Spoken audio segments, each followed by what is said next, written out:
Hello everyone, welcome back to Through Alchemy. So this reading is going to be all about your person. Why are they acting the way that they are? What's going on with them? Why are they running away, or what's in their mind, or perhaps what are their secret feelings towards you? So we have two piles from the left to right. Pause if you need a little longer. Pick the one which calls your name the most, and I'm going to start off with pile number one. Hello, pile number one. You chose the card of autumn. Picking up on Taurus energy. So I'm gonna read about this one.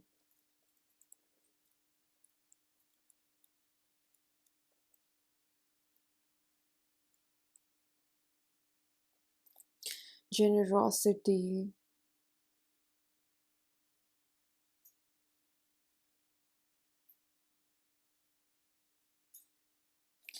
I'm feeling like this person has put in a lot of effort in their past relationships, and there's a fear that what if this time around it doesn't work out? What if this time around it doesn't bear the fruits of my labor? And they're thinking that they want to, like, whatever your situation with this person is, they want to take it forward. This person, um I'm seeing this gemstone. It's a ruby or something deeper than ruby. I'm not sure what it is. It's like magenta, so I am signifying it as the ruby one. And something in the soil really tells me it's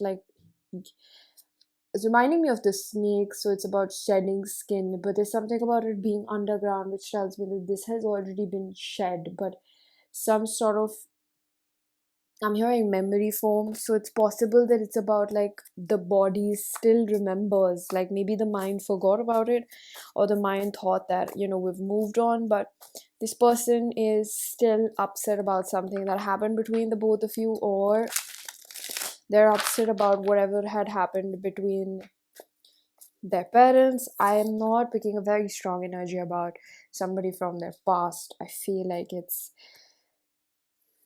you or the parents, it's childhood.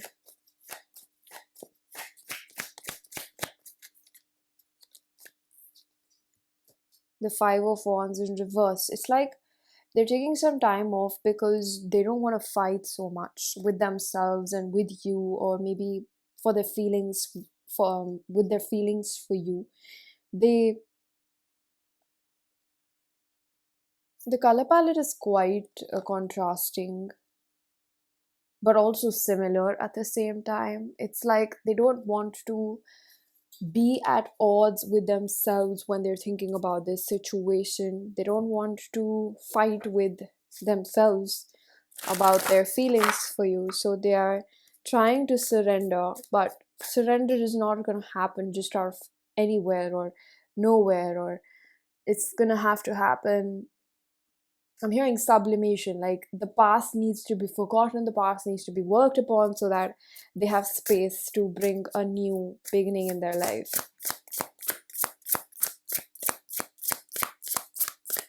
There's something about feeling grumpy, or yeah, I'm hearing infection. It's like something that still exists in their mind or in their body, perhaps. It's like I'm hearing autoimmune. It's like they didn't know that this was gonna happen to them.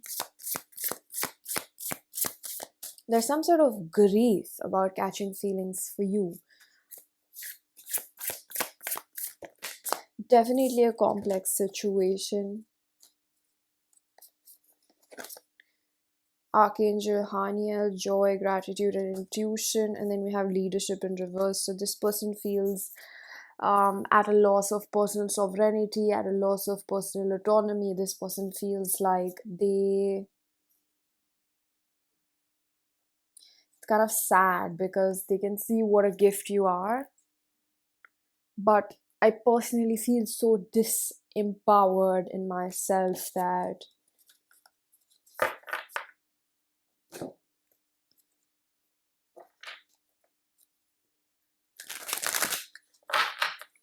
I don't know how to proceed. I want to. The situation over here is like I want to. This is like a very contrary. This is very controversial thing that plays in that statement, like if he wanted to, he would, that type of a feeling. But it's not that. It's like they want to, but they're not able to. There's a difference between unable and won't. That's what I'm really feeling.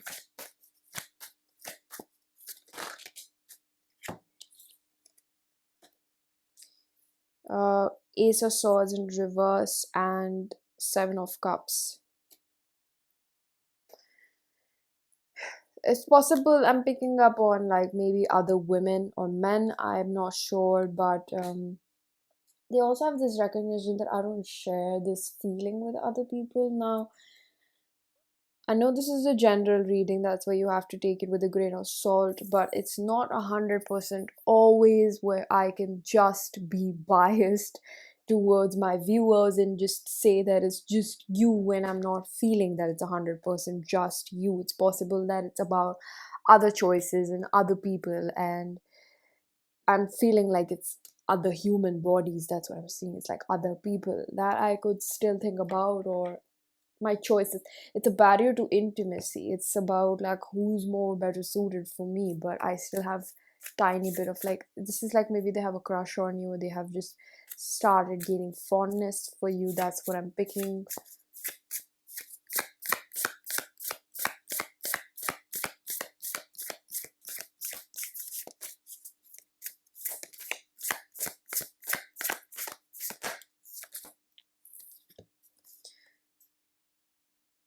Yeah, we have overcoming fears and phobia. This is a fear of perhaps commitment, which is stemming from their past relationships.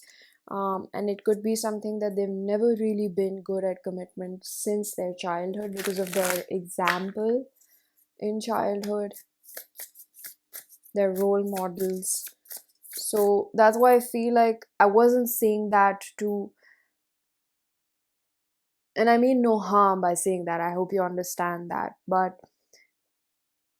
sometimes it's better if we genuinely hear it that we're not the only one, because if you're really, really looking to value yourself and not prove yourself, then this is a very valuable piece of information to know how the other person perceives you. But if you're still looking to prove yourself, then this may offend you, because love should, or we should aim for it to be a choice, not a need. That I don't want to be alone anymore, so they have to pick me, or I'm going to prove it to them that I'm the best one out of all of these. Um, or that offense comes out of this feeling of like, oh, so there are other people, that's offensive. Like, I'm not worth all of this. Like, that again comes from an ego. But when you're like, okay, maybe they don't like me as much as I like them, or maybe they don't feel like, there's a difference in the way in which your inner dialogue communicates with you when somebody else says you're not the only one. And then you're not going to take it personally, and you're going to feel sad, of course.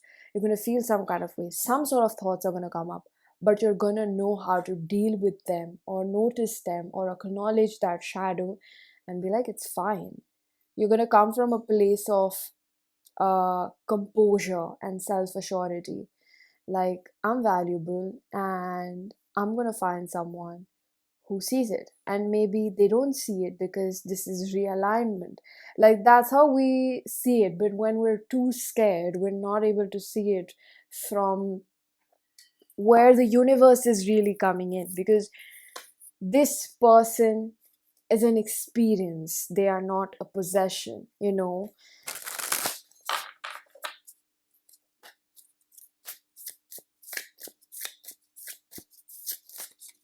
Somebody I'm hearing, your ego, your mind is gonna be like, oh, they're not good enough that much, but you saw something in them that's valuable to you.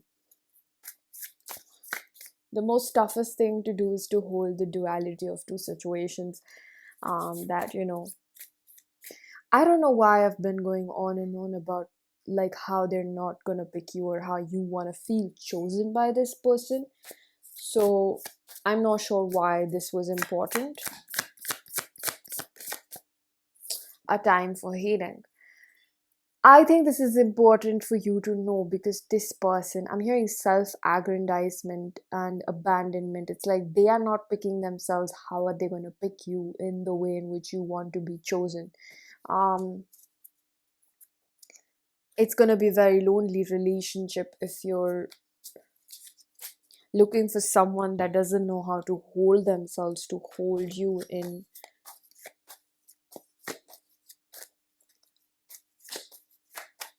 difficult moments. King of Cups. I think that you need to acknowledge who you're giving your cup to. I don't even think you realize that it's not about them, like, oh, they're unworthy or they're like this and that. No, it's just maybe they're in a different place, they've got a different journey, and um, perhaps they're well suited to other people. And I do say this at the risk of not pleasing you, because this is a tool and it has to be respected. And as the messenger, also I respect myself in terms of speaking my truth, and I don't feel that you see what you're offering. I've noticed I always get squeaky whenever I'm saying something that's true or it's got weight. I can feel the energy because I've been in the same place you have been, and in fact multiple times. And to the extent it's become like, I'm gonna let the universe take the wheel of my life because I don't know exactly what's my greatness like, and how it's like I'm hearing a golden chalice. It's like I don't know exactly how pure my heart is, so I'm gonna let the universe show me how pure it is. And it's an unfolding of a journey, a beautiful journey of self discovery, and you don't see that. So I'm hearing Papa don't preach. I don't know why I heard that. It's This is the Scorpio energy. It's not that you're 100% unaware. Oh my god, I did that again. It's not that you're 100% unaware of it, but right now there's a deeper yearning coming out of you where it's like, I just want to be loved. I just want to be loved. And this part of you is making you ignore perhaps the incompatibilities or the lack of capacity that this person has currently. Two of swords in reverse. You're not confused about this person, you're confused about how to deal with the grief of what you're not going to get right now. How you've, maybe in fantasies or something like that, you've invested a good chunk of your emotional support and security in this person, and you're like, oh, I'm gonna have to take it back. I don't want to do that. He's gonna make me so sad. I'm gonna have to be alone. Like, I barely feel like this for so many people. Like, people talk to me and then I don't feel like this for everyone. So the grief is not about letting this person go. The grief is about how you're gonna have to still readjust with feelings of loneliness, or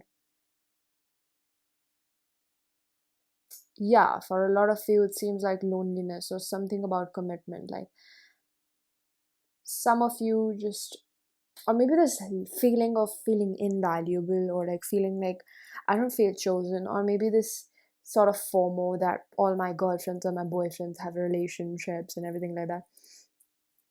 But you're, I keep hearing golden chalice. You don't know what you're made of. A person who doesn't know their worth will offer, if a person doesn't know what they have, they're going to offer their cup to just anybody, and they'll be like, hey, take it. And that person, and the other person doesn't even know what to do with that. So when they don't know the value of it, they're just going to throw it away. They're going to be like, what should I do with this? And I feel like that's precisely what's happening over here. It's like, you don't know the value of what you're offering, so the other person is like, oh, uh there are other people around. Ugh. And the universe is just looking at you like, bro, can you just hold on? Like, you really need a couple of more, like, building up moments so that you know exactly who you really are. We have sweetness in reverse. I don't know if this person's just like they were giving you this very sweet behavior previously, or they just flipped on you because they realized that, oh, I'm getting it back. This person, maybe someone, do you know that advice that givers should pick givers? But the thing about givers or people pleasers is that they like the game. Like unconsciously, you're just looking for somebody to prove it. So you're like hardworking, like I'm gonna run, and let me prove it to you. Let me prove it to you that I'm worth it, so that you finally choose me. But then once somebody really takes interest in you and they see the value in you, and they're like, you don't have to prove it to me. I'll give you everything that I have. I see your worth. You're like, I'm not attracted to you. Like, it's because you're not feeling the game. The chase has been taken away from you. So this is something related to commitment. You may want to think about it. It's a very valuable piece of information to work upon that can align you with the love, because this is about receiving. You're probably so used to giving, and so is your person, by the way. They're not indifferent. It's just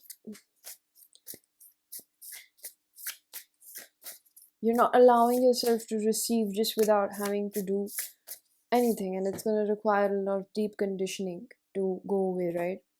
Take time to breathe out, yeah, because you don't know how to accept things without having to prove yourself. Ooh, feeling needy. This person comes back to you when they feel quite needy. That's what I'm feeling.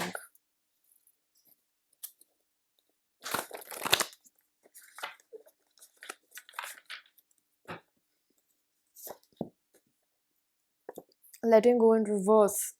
This is exactly what you're doing. I feel like you're not letting go because of the grief that you're gonna have to deal with about this situation.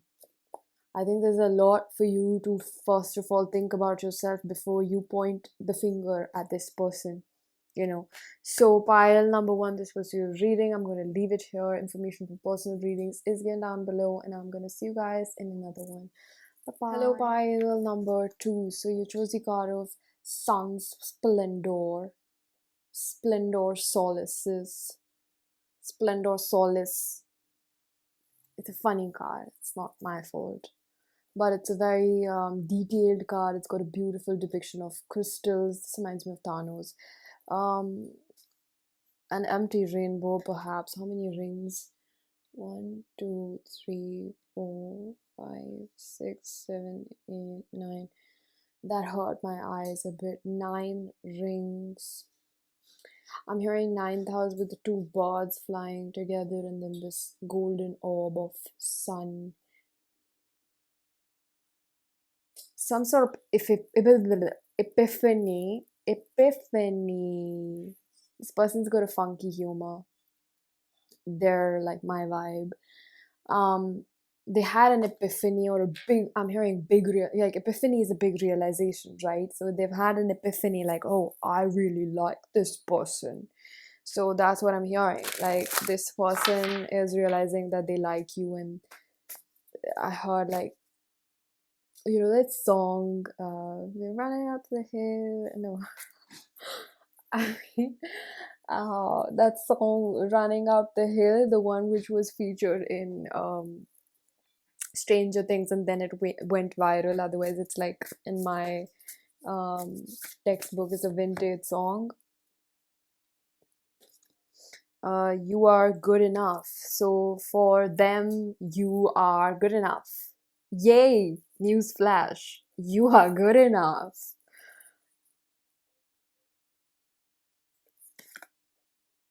What else, Spirit?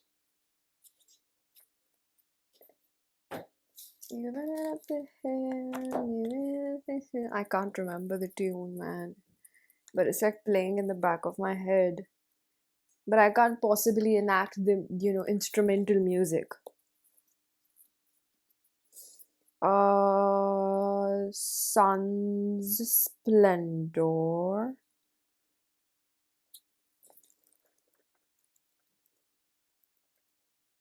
Somebody's born 1995 or 1988.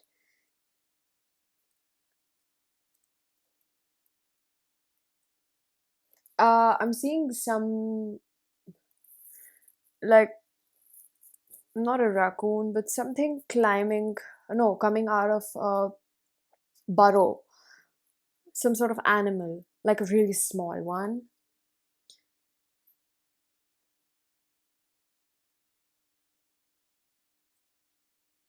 Wow, this one says that there's a lot of cards about the sun, but this one specifically depicts the long term effects.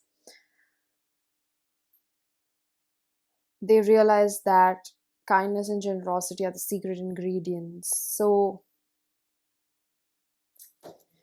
they're feeling very grateful, and they're feeling also grateful for their own experiences, because they're like, okay, um, was it in my destiny to be around this person? But they're feeling quite unlovable at the moment. It's bringing out, I don't know if this person got their heart broken recently, or they lost the person that they thought that they were going to end up with. So it's like they're still grieving that relationship, and it was a very genuine relationship for them. um, and the feeling the after effects of that relationship also. So somebody, this person's last relationship was 5 years ago, and they're still feeling the tremors of it, the residual, and they feel that they're like trying to dust themselves off and get up, and they're like, okay, buddy, like let it go now, because you want to move on in life, right? And they're being, my nose is very itchy, they're being very very logical about it, in a way in which they're pushing themselves to move forward, but the anchor is holding them back. So they might be talking to you, but then there's a funny act that's going on, like they don't realize that they take time away from you, and you feel like they're ghosting you, they're not talking to you, or they're inconsistent. That's because they're quite, they really like you, but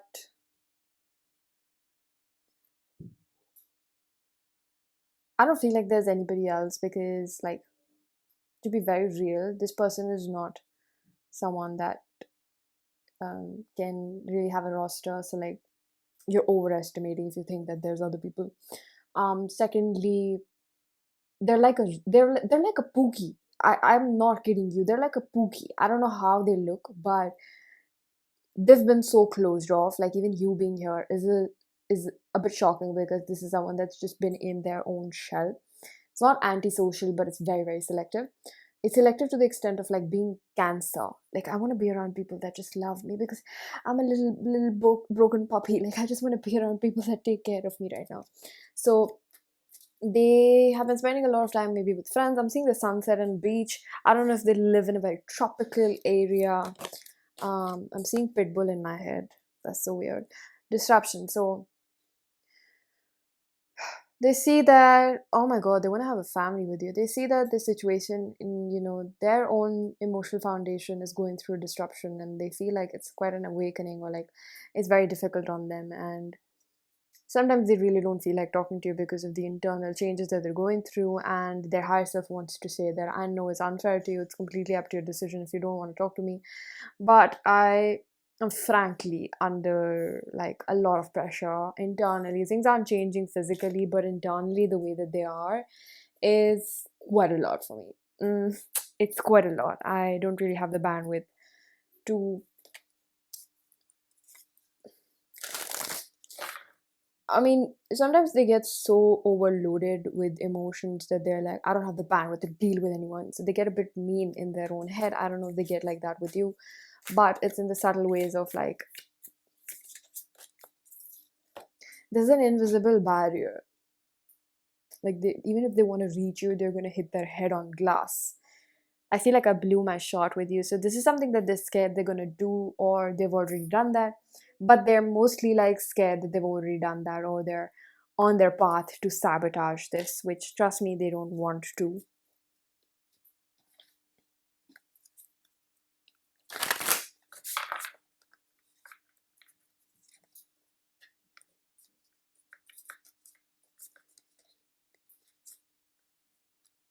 Which one? Okay. Tin. Yeah, I said a glass wall, right? They're gonna bang their face if they try to get past it right now. Because this is an energetic wall or a barrier that they've created. So they end up feeling very defensive. And when we have negative emotions, we don't realize, but we're depleting our own energy. That's why we don't have this. The concept behind having negative emotions is not that I'm purposely giving away my energy. No, I don't like to do that to myself. The concept is that trauma is taking up so much of my energy. To be or put up an image uses 10x of energy, metaphorically speaking. It uses a lot of energy um, to protect and keep rising above, or to keep going in the opposite of the stream. You're forcing something that doesn't want to be there because it's fear. And a lot of times, if you put conscious effort and you're dedicated to that, or you just, I wouldn't say discipline, I'd say love is the center of it. You want to bring love back to your body and your soul, or whatever it feels disruptive. Excuse me, I got a bit passionate. It's like whatever feels disruptive inside, when you put love at the center of it, it starts falling away. So your identity around that damage or that concept, so to speak, also starts falling away. So this could indicate, or spirit is saying, this is an ego death. Perhaps a part of their identity is being lost because of the softness of your love. It's very stationary. Your energy is very feminine. I don't care if you're a man or woman. You're really, really humbling this person or teaching them something about this power of love, greatness through patience. It's like they're seeing the difference. I don't know if you're purposely doing this, but this may be a sign to keep continuing doing this, because you're doing this out of a place of just patience. Like, you may also have your own emotions behind the scenes that they're not aware of, but your patience and your stillness is actually helping them crumble down these walls more than any person who would be pressurizing them, like, hey, do this, or why aren't you replying to me, or why aren't you coming to see me. I don't know how evolved your situation is with this person, but a lot of it is based off how this person is. See, what happens when we're not forcing a situation, or we're just there and we're just observing ourselves, and we're in the centeredness of our own consciousness, and we're observing what is happening, even if we have desire, we have need, or we have longing for another person, or we want commitment from them. N number of situations, you get the point. But what happens when we're practicing stillness and we're not projecting some sort of mandatory or compulsory give and take, is that the other person feels, because you're not running, you're not running behind them. So what are they going to run away from? So you're just standing there, and this is an energetic work that you're doing. You may not realize, but you're doing that. You're actually, by facing your own fears in order to maybe get them towards you or run away from them, you're just standing there, right? You're doing something right energetically for yourself, not this person. And that's why they're like, where do I run? Like, what's the point of running? And I feel like you're doing a really good job. Like, you should know that. And more than this person, it's like the way in which you're handling this situation is actually working out really well for the both of you. Yeah. Oh my god, we have the god of sublimation. Oh, two of them fell out. Copper. Yeah, see, there was so much rustic gunk, and it's quite similar.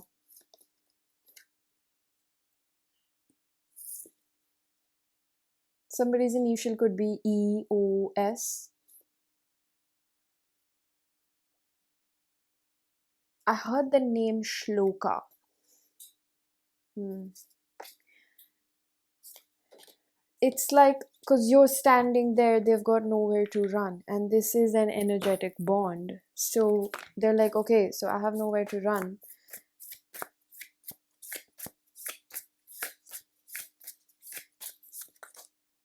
Meditate and contemplate, which is making them somewhere like prone and feel forced to just look at themselves and be like, what are they really running from? Because if they see you as good enough, everything is great about you. You're not their usual type, but you're better than that. They're like, okay, so what the fuck am I gonna run away from now? This person is amazing, they're mature. They do have a fear that they're going to take longer than, but there's also a rest, state of rest in their mind, which is also like, but it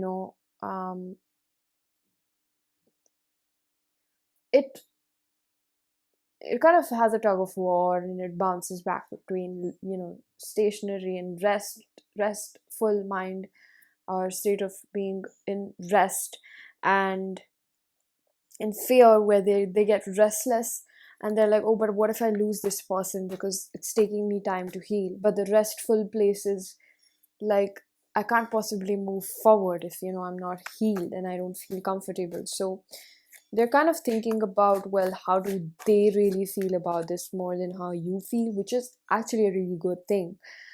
Because this, I don't know what stage you're in, if this is like you've known this person and it's a medium level of knowing each other, perhaps being in commitment, then it's a way in which you're learning and building rapport and compatibility. If this is a newer person, then there's something quite unsaid about, like, we can't place expectations and be territorial of each other's time, effort, and energy right now. And on the contrary, you may think that the obsession or the control or the territorial is the thing that's going to keep them with you, because you want to control them, because you don't want to feel alone. But it's doing the opposite. It's making them more comfortable with you, because you're like, hey, okay, I'm going to relax. There's something so um, it's not about being self-assured. There's something so composed about being in accordance with your truth and alignment, that it's actually helping you stay in your centeredness. I keep saying centeredness because your centeredness is a part of your conscious awareness, object of consciousness. You're focused on yourself. So instead of putting blame on this person every time you feel like it, you bring awareness back to your body. And there's something that, I don't know if you guys know that you're doing this, but it's actually helping your cause. So the Two of Pentacles in reverse is a situation where you're trying to remove these, you're not trying to fall back in survival mode by trying to chase this person. So you're practicing a deeper level of intimacy with yourself that is going to help you. I see that mainly it's about you preserving your energy. No matter how difficult the situation gets for you, sometimes you're understanding your own chemical reactions and you're trying to observe that. And I must say, that's like cosmic divine intelligence. You're really, really in tune with what's happening. And that's very rare. I hope you know that. Not a lot of people are able to do that. Six of Cups in reverse. This situation may also be reminding the both of you of a past person, and that's what you're trying to release over here. So I do believe, all in all, this is a really good situation. I feel that you're managing it, like you're acing it, and so is this person. But the way in which I've been given this information tells me that you are actually the rock in this situation, because the other person feels like they're in a lot of turmoil. So you may not realize that, but you're doing a tremendous job, okay? So pile number 2, this was your reading. I'm going to leave it here. Information for personal readings is given down below, and I'm going to see you guys in another one. Bye-bye.